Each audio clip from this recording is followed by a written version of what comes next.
Iglesia Cristiana Osana presenta Academia de Líderes con el pastor Darwin León. Seguimos el modelo de Jesús. Bienvenidos al nivel 3. Bienvenidos al tercer nivel. Hoy vamos a hablar de los argumentos y el pretexto. Vamos a derribar argumentos. Y es que los argumentos tienen una casita. Y la casita se llama mente. En nuestra mente se pelean las mejores batallas porque los pensamientos tienen que ver mucho con lo que hacemos. Y la forma de criarnos, cómo nos condujeron, cómo nos dijeron que había una sola religión, en fin, tantas cosas que nos enseñaron. Pero todo eso tiene unos argumentos derribados en la palabra del Señor. ¿Cómo podemos derribar los argumentos? Todos aquellos argumentos que no provienen de Dios, podemos hacer énfasis en la palabra, en el poder que tenemos en nuestra boca.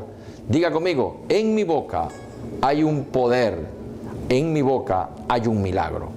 Tengo palabras de bien y no palabras de mal. En mi boca tengo palabra de bendición y no de maldición.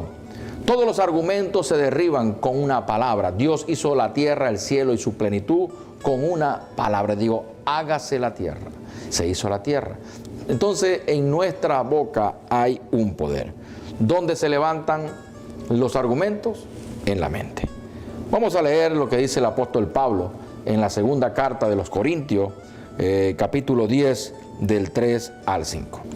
Pues aunque andamos en la carne, no militamos según la carne, porque las armas de nuestra milicia no son carnales, sino poderosas en Dios para la destrucción de fortaleza, derribando argumentos y toda altivez que se levanta contra el conocimiento de Dios y llevando cautivo todo pensamiento a la obediencia de Cristo.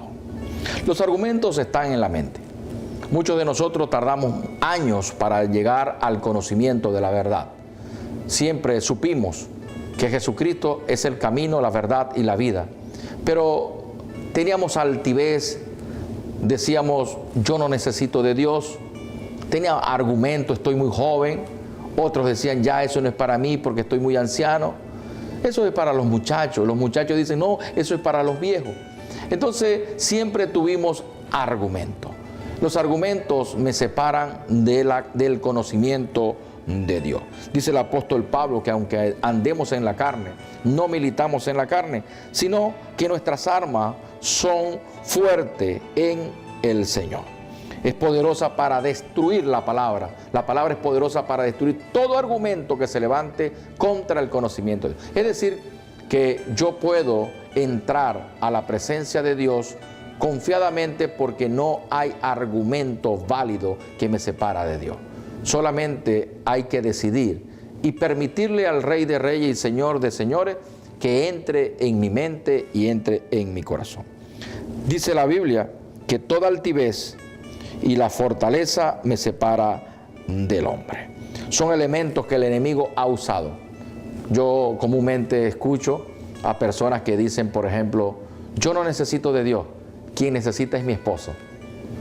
Y también escucho a la inversa, que dicen, no, yo no necesito de Dios. Quien necesita de Dios es mi esposa. Es mi hijo que agarró mal camino. Es mi hija que agarró mal camino. Pero yo no necesito de Dios. Déjeme decirle que sus hijos agarraron el buen o el mal camino porque usted lo educó así. Y entonces quien necesita de Dios es usted, para cortar toda esa maldición, todo ese desconocimiento de Dios. Usted es el que fabrica o sabios o delincuentes. Entonces la gente tiene un alto conocimiento de sí mismo y pretende hacer las cosas por su lógica. Pero resulta que eso me separa de Dios. Cuando yo pienso que no necesito de Dios, entonces la acumulación de problemas y de angustia es mucho mayor porque voy a estar solo y no tengo quien me ayude. La palabra entonces me enseña que nosotros debemos derribar todo argumento negativo. El Espíritu Santo es nuestro consolador, es quien nos ayuda. Recordamos aquel argumento que le hizo Goliat a David. Es que la Biblia me muestra esta historia interesante. Y es que David era uno de los hijos menores de Isaí. Pero cuando Dios dijo que David iba a ser el próximo rey de Israel, su mismo padre no lo había considerado. Los otros hermanos mayores estaban en el ejército, tenían el estirpe, tenían el perfil para ser un guerrero, para estar en el ejército de Israel. Pero como David no tenía ningún perfil, lo enviaron al trabajo que nadie quiere, cuidar ovejas. Él se convirtió en pastor de ovejas. Pero un día el Señor dijo al profeta Samuel: anda a casa de Isaí y unge al rey. El propio Samuel se confundió y vio todos los hermanos de David y dijo: estos no son. ¿Dónde está? Aquí falta uno. No, dijo el padre, ese es un pobre cuidador de ovejas. Argumento, lo desechó, dijo una palabra negativa, es un pobre cuidador de ovejas. Y le dice el profeta Samuel: tráemelo. Cuando él ve a David, que era un hombre que no tenía las cualidades para ser un miembro del ejército, le dijo: hoy Dios te unge como el rey de Israel.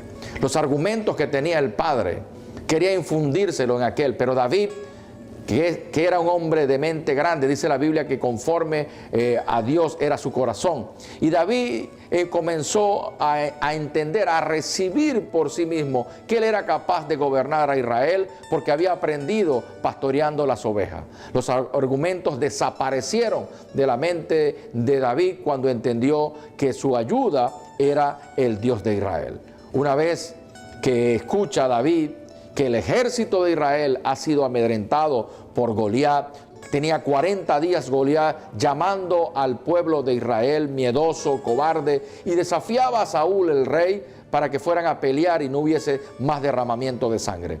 David oyó la noticia, se acerca al campamento de los israelitas y el rey Saúl dice: tengo tanto miedo, no sé qué hacer, voy a dar una oferta al que mate a ese gigante porque tiene 40 días desafiándome. Y dice la palabra de Dios que el rey David preguntó: ¿qué es lo que van a dar? Y él dijo: van a dar, dijo el rey Saúl, voy a dar la hija mía en recompensa y un botín en oro y perlas preciosas, un tesoro exento de impuesto. Y David dijo: esa es mi oportunidad, porque yo no vengo contra ese gigante con mi voluntad, sino ni vengo a pelear con jabalina ni con espada. Yo vengo en contra de ese gigante con lo que yo he aprendido. He aprendido que el Espíritu Santo de Dios está en mí, tengo poder para derrotarlo. Pues bien, David agarró con lo que había aprendido, con lo que tenía, agarró una piedra, agarró una honda, la estiró, se la pegó al gigante en la frente y el gigante tenía una espada grandísima y viene el rey David, agarra la espada y degolla al gigante con su misma arma. Yo vengo a decirte que aunque vengan argumentos negativos a tu mente, aunque el diablo venga a imponerte argumentos negativos a tu mente, con la misma arma que el diablo ha venido a perturbar tu mente, con esa misma arma lo vamos a derrotar. Ahí los argumentos desaparecen cuando la palabra de Dios es hecha carne en nuestras vidas. El rey David no miró el contexto, no miró la situación, no vio que era difícil, no tuvo un pretexto. Hay gente que por tal situación, porque lo criaron de tal manera, dice: yo no cambio, porque mi papá, porque mi mamá me crió de tal manera. Eso se llama pretexto. No hay pretexto por la situación o por el contexto histórico, geográfico, social, político que usted esté viviendo. No podemos utilizar pretexto para separarnos de Dios. Así que, mis amados, todo tiene su tiempo. Todo tiene el tiempo en esta tierra. Tiene tiempo para todo, para lo bueno, para lo hermoso. Debemos esperar siempre en el tiempo de Dios. El Padre esperó el tiempo adecuado para enviar a su Hijo Jesucristo. Y nosotros tenemos que entender que aunque hoy no estamos viendo las cosas, mañana las veremos. No hay pretexto para no acercarnos al Padre ni para acercarnos a Jesucristo. Todo conocimiento es abundante, rico de gran manera en la palabra del Señor. Diga conmigo, diga conmigo, donde yo veo un obstáculo, Dios ve una oportunidad. Así que está confiado. La situación económica que tú estás viviendo no es el pretexto para que no vayas más a la iglesia. La situación política que estamos viviendo no es un pretexto para que tú abandones los propósitos y los proyectos que están puestos en tu mente. Dice la Biblia que hay algunas historias. Es que Abraham no podía tener hijos. Y es que Abraham pudo haber dicho, bueno, esta es la realidad, este es el contexto. El contexto es que ya estoy viejo y no puedo tener hijos. Pero en él había una palabra. Y él pudo haber dicho, abandono el plan de Dios, el pretexto. ¿Por qué? Porque Dios le había dado una palabra, pero no se cumplió cuando él quiso, sino que todo tiene su tiempo y la palabra se cumple en Abraham cuando Dios quiso. Y es que después de 40 años viene la palabra rema para Abraham y es cuando se le dice, hoy engendrarás tu hijo. La infertilidad la tenía Sara, pero Dios convierte lo infértil en fértil. Y por eso se procreó y se creyó en la palabra de Dios. José, aunque fue vendido como esclavo por sus padres, por sus hermanos, fue tirado a una cisterna. José no miró la situación. José llega a manos del faraón y se convierte en la mano derecha del gobernante. Y José entonces se gana la confianza del faraón. No fue por el maltrato que le dieron sus padres. Sus hermanos lo abandonaron. Sus hermanos querían que él lo mataran porque tenía celos, porque amaba al padre a José más que a ellos. Entonces José no se mentalizó, sino que se convirtió en la cárcel, en todos los terrenos, como un hijo de Dios. En todas partes que estemos, la situación no nos puede doblegar a renunciar a nuestra ciudadanía celestial. José, a pesar de las circunstancias, nunca renunció. Moisés era tartamudo. Y él tenía un pretexto, tenía una excusa para decir que no iba a ir a hablar con el faraón.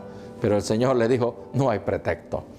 La condición tuya es que eres tartamudo. Pero yo te pondré a tu hermano Aarón para que él hable por ti. Yo estaré contigo. Salomón también, aunque fue hijo de Betsabé, fue hijo del pecado, Dios lo escogió para que construyera su templo. Usted puede ver eso, que Salomón fue hijo de Betsabé, producto del pecado entre David y él, pero Dios lo escogió. No importa cómo hayas nacido, no importa en qué vientre hayas nacido, lo importante es que naciste para gobernar. Salomón nació en un vientre de una mujer casada. Salomón nació producto del pecado de David, pero no importa, Salomón no tuvo ese pretexto, aunque era el contexto, no tuvo un pretexto para gobernar desde joven a Israel. Así que hay muchas anécdotas, muchas historias para que no juzguemos el contexto. El primer milagro ocurre entonces es en nuestra mente. Cuando yo digo yo puedo. Querer es hacer. Entonces, en conclusión, podemos decir que debemos dejar de un lado los argumentos y los pretextos que arrastramos de nuestra niñez o de nuestra crianza. No es culpa nuestra que nacimos pobres. Culpa nuestra va a ser que nos muramos pobres. No hay pretexto para seguir condenados a la pobreza, a la ruina, a la enfermedad, porque mis padres, porque mis abuelos fueron así. Ellos tuvieron su vida. Yo voy a escribir una nueva vida llena de bendición y de salvación. Renuncio a los argumentos y al pretexto, y a Dios le serviré.